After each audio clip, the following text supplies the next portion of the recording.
Hi, everyone. Happy almost lunchtime. You've almost made it. Thank you so much for sticking with me before. I know you're still hungry, probably. So, as Louis already introduced, what I wanted to talk to you about today was this idea of imposter syndrome, but not from a perspective of like, oh, isn't it terrible? We all suffer from it. I actually wanted to really tackle it and tell you about, I think, the 3 key underlying beliefs that hold us back, and why I think those beliefs are, frankly, a bit crap. But first, let's get acquainted. So I'm Lisett. What have I done in the past? I started out my career in startups. Then I went to corporate America for a little sabbatical. And then I switched sides to the investment side. So I've been all around the table, really. And these days, what do? I spend all my time on Arbonics. Arbonics is a company that helps landowners store more carbon on their land, and through that help the climate. But that's not what we're talking about today at all. So let's get right to it. As I already kind of hinted at, I think there are really three beliefs that certainly I myself have struggled with a lot, and I imagine some of you may have as well. And I'm going to just take us right through them. So let's go. So this one, I know I've faced this all the time, and it's this idea that maybe I'm just not the founder type. But what is this elusive founder type? We're going to get into that a little bit later. Second one, maybe I don't have the right experience. Maybe the things that I've done in the past actually aren't the right preparation for founding a company or starting something new. And third one, maybe I just don't know what I'm doing. I mean, who amongst us hasn't woken up some morning and gone like, really, really don't know what I'm doing today? So let's work through these, shall we? The founder type, I think this is the most elusive one. And I would like you to work with me here for a moment and just close your eyes and imagine a founder. Imagine someone who founded a unicorn company, took it public, changed the world. Who pops to your mind? Really, just take a moment and think it through. I'm going to show that I'm a bit of a traditionalist. This is the first guy that came to my mind. For those that don't recognize him, this is Steve Jobs. Think about Steve Jobs. He's the ultimate founder, right? He's a messiah type. He goes everywhere barefoot. He wears black turtlenecks. He dropped out of college. Wow, the guy's literally hitting everything on the founder scale. Certainly, he founded an extremely successful company and certainly changed the world. Or maybe you're not Mac people, maybe you're Windows people, so maybe that's who comes to your mind. That's Bill Gates and Paul Allen, who represent the other side of the founder coin. I'm going to say this with love. The ultimate nerd, the computer genius who was smarter than everyone else in high school and who was, breaking into FBI while everyone else was still doing 9th grade algebra. I don't know if he was actually doing it, so just for libel's sake, I'm going to say he probably wasn't. But again, fits a lot of the founder stereotypes, right? Young, male, dropped out of Harvard in the case of Bill. Or maybe, oh yeah, that's right, someone else, young, male, dropped out of Harvard. Ring any bells? That's Mark Zuckerberg, founded Facebook, which your opinion may vary on whether it changed the world for the better or for the worse, but it certainly did change something. Or, if you're really, with the times and more modern, maybe we're going to go back, and this guy, that's Travis Kalanick. He founded Uber, and there's one big difference from him and the previous guys. He's wearing a shirt with a collar. I mean, that's pretty revolutionary. In everything else, he's pretty much the same type. Young, male, maybe a computer genius, dropped out of college, UCLA in his case. But really, really hits the same points. But as you kind of already saw as a little spoiler, I don't really believe there is a type. I think there are actually all kinds of founders in the world, but I don't expect you to just take my word for it. So I'm going to introduce you to 3 of them to really show how varied the founder type can be. This is Diane Green. Diane founded VMware. You may not have heard of it, but it's a $50 billion US market cap company. She started her career as a naval architect. I don't even actually know what that is, but sounds interesting. And she co-founded VMware when she was in her early 30s and pregnant with her second child. Very, very different from the archetype we saw before.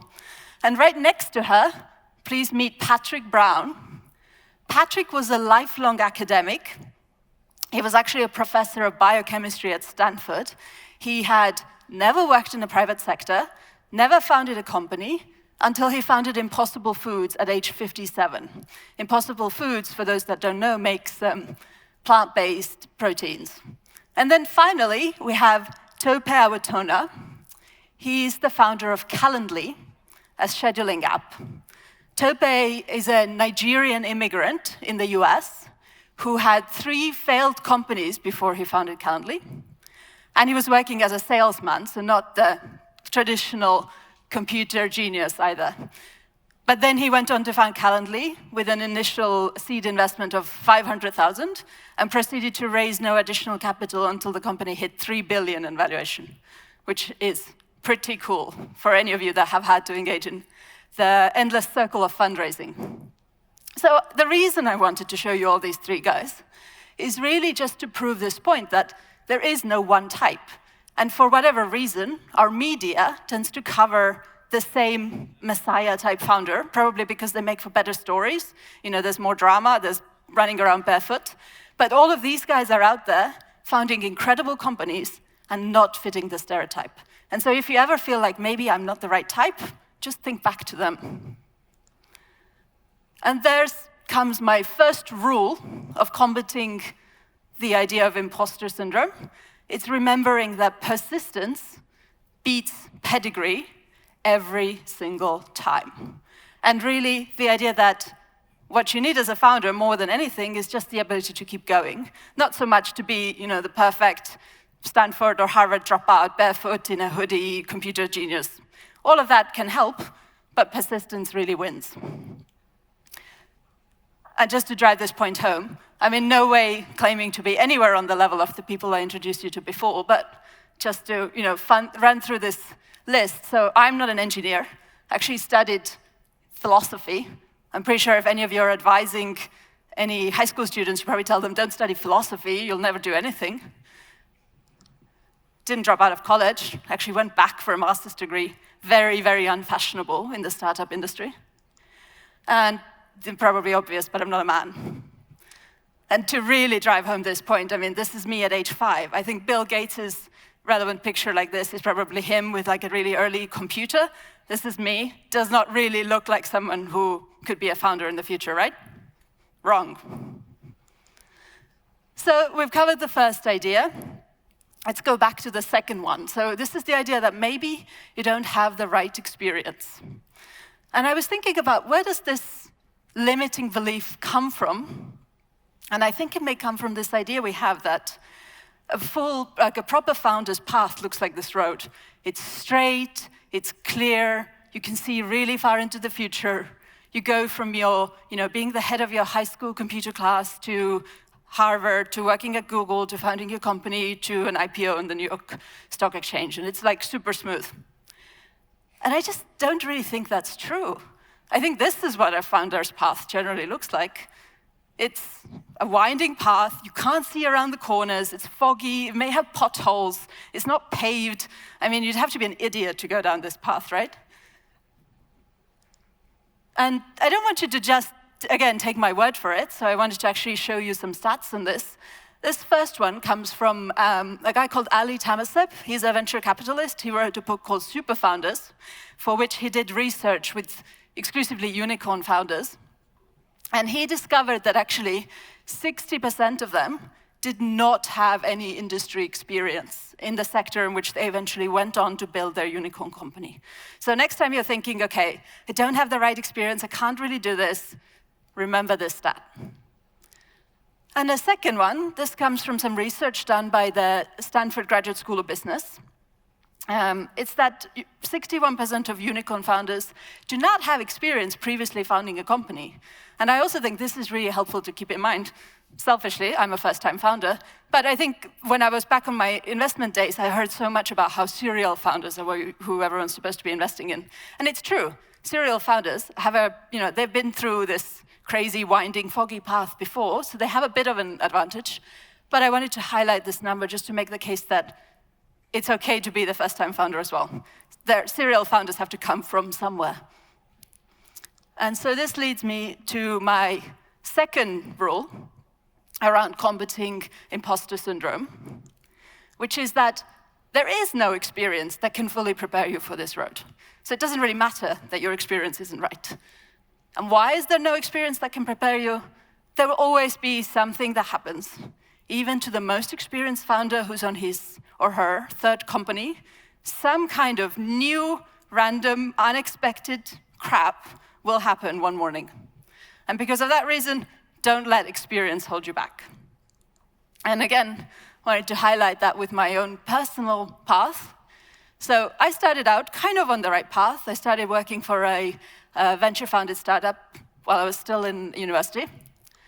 Then I really dropped off the path. I got burnt out, and I went to work for a big American corporate, basically to recover. Then I went to the US to study. Was that on or off the path? Not sure. Then I went to work on investment, which was a sort of like wild turn to the right. Wasn't really sure where that was going to lead me. Eventually, it led me to founding a company. So I don't know if this path makes sense. It's certainly not very linear, but it's what got me to where I am today. And that brings me to the third limiting belief. And this one's that I don't know what I am doing. And I'm going to be honest with you. This is the first one I can't just say, you know what, it's a bullshit belief, because it is actually true. Chances are, on any given day, there's so much more out in the world that you don't know than there is stuff that you do know. And there's just no cure for that. We learned earlier about our incredible brains, but no matter what you do, no matter how well you eat, how much you exercise, how much you manage your stress, you're never going to know everything. I'm going to argue that's okay, because you're not a giraffe. I see you're looking at me, you're like, okay, giraffes. Yeah, clearly not a giraffe. So let me explain. What makes a giraffe special? A giraffe is perfectly evolved for life in the African savanna. It's got this really long neck, which is great for getting the juiciest, sweetest leaves from the top of the spiky marula trees. This giraffe, actually, I took this picture, so I've been very close to it, and I really felt my insignificance in comparison. Like, I could never do what the giraffe does.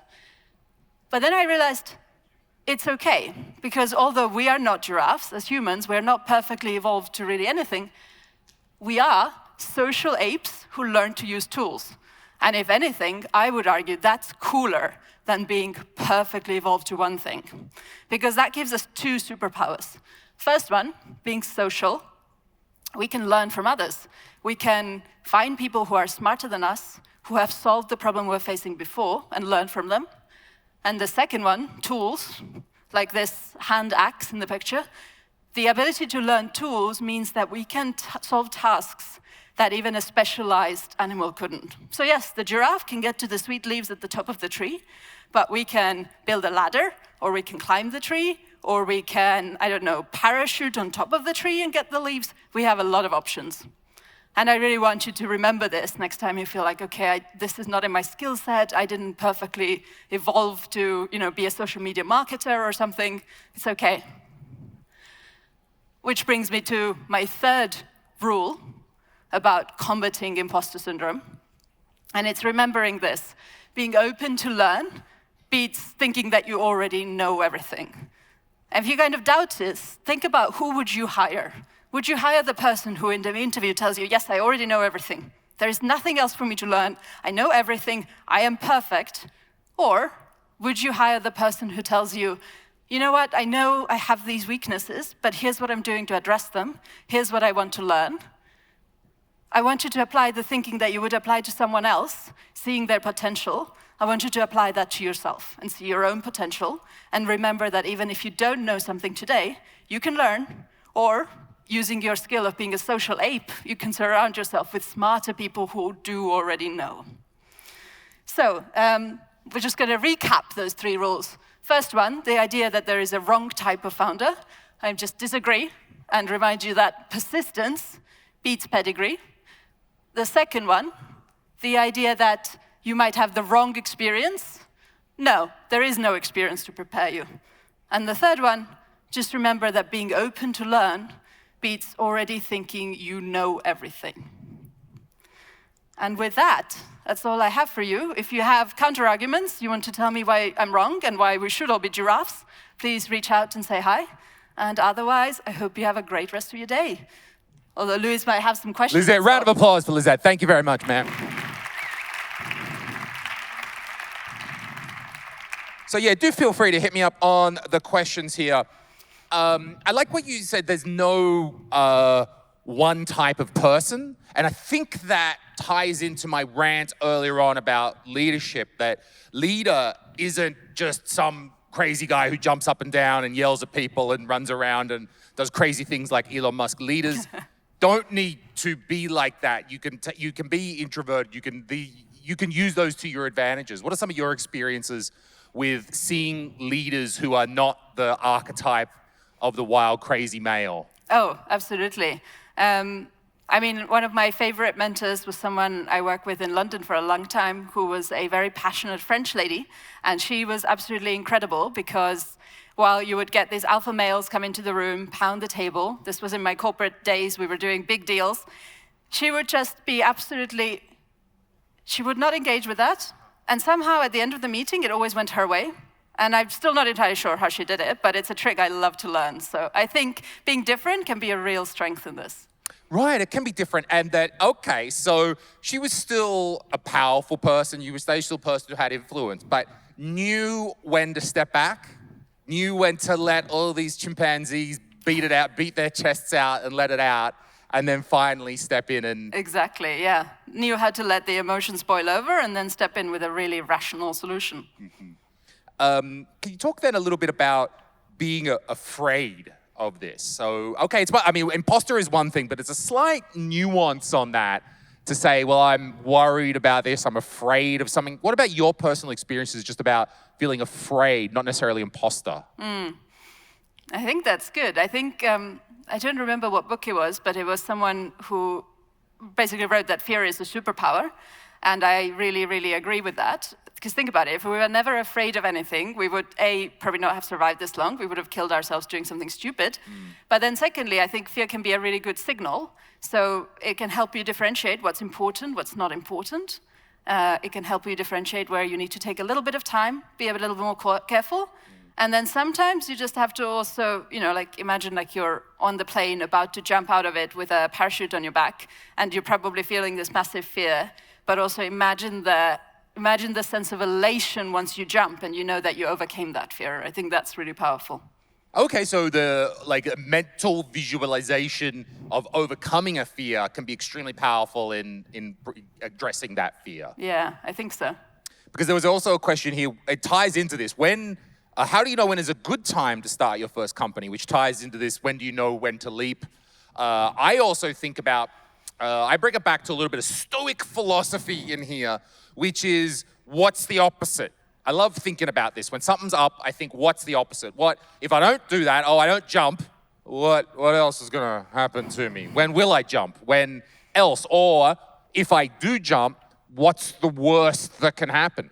How can I mitigate risk? How can I jump? Okay, what happens? I don't know, I've got a parachute on, so I fall to the ground and I get in the plane and I go again. You know, think about that. Have you had some times where you thought, look, I'll jump, but it's not, I'll be okay in the end? Or is that an experience thing? I don't know if it's experience, but something that helped me, that someone once told me, was this idea of a regret minimization framework. And I was trying to make a difficult decision, and he was telling me, listen, I want you to think back. Imagine you're 95 years old. You think your life is almost over. What would you regret more, doing this or not doing this? And then I think maybe that's something that applies well to deciding when to start a company. It took me 10 years, but I think it was the right time. I think I needed to gain some of that experience in 10 years and some of that resiliency. Sure. But yeah, I think regret minimization framework can help with this a little bit. Okay. Oh, I like this one. This is a good one. This is my favorite. How can I lead a team when I feel like I'm the least qualified to even be there? Ooh, this is really good, and this is something I experienced myself many times. I first had to lead a team when I was 22, had no idea what I was doing. I think there's two things. One is, now as an entrepreneur, I actively try and seek out situations in which I feel like the least smart person in the room, because then I know that, I'm not leading everyone else astray. So I think that can be, that you can take this as a strengthening thing. You've built an incredible team around you, and you feel like they're smarter than you. That's probably a good thing. And then the second thing is, again, try and look at it from the outside. Like this, if this was someone you were mentoring, what would you tell them? You probably would be a lot kinder and a lot less cruel than we tend to be to ourselves. And you would probably tell them, like, this is a growth opportunity. You can really grow into this role. Try for a test to tell it to yourself, like you would to your mentee, and see if that works. I like that. I think about those, like, when you are leading a team, you don't have to be the smartest or the most qualified. And that can be intimidating. You go into a team and they're all, I don't know, experienced engineers. And, I've got to look after this group of experienced engineers. Maybe you're a young lady and you've got all these old men experience. Anytime you're going to that, I think, first of all, listen to them. Ask questions. Do not pretend like you have the answers. You don't have the answers. But you know who has the answers? Your team. So ask them. This is not weakness. This is strength. To ask your team. They will feel like you've listened to them. Then, when we're coming up with a plan to go forward, ask your team to come up with a plan. Hey guys, you know what's up. I want to see your plan. When they come to you with the plan, and this is, I know we talked about this a little bit yesterday. If the plan that your team comes to you is approximately 75% of what you would have done, like if you're the boss and you think, I know, you let them do it. And if their plan is like, let's say 75% of what you would have done, let them do it. Anything less than fair enough. We've got a, 50% maybe, that's not quite enough. But if they come up with a reasonable plan that'll get you most, let them do it. Because when people come up with a plan themselves, they feel empowered, they want to run it, they don't feel like it was imposed. Don't impose stuff on that. Now, it's a very, if you have difficult personalities and argumentative personalities, that can be more difficult, can't it? Yeah, but I think that's a great plan of action that you've just outlined there. All right, good. And we're bang on zero as well. We should keep it at time. Please, one more round of applause for Lisett. Thank you. Ma'am.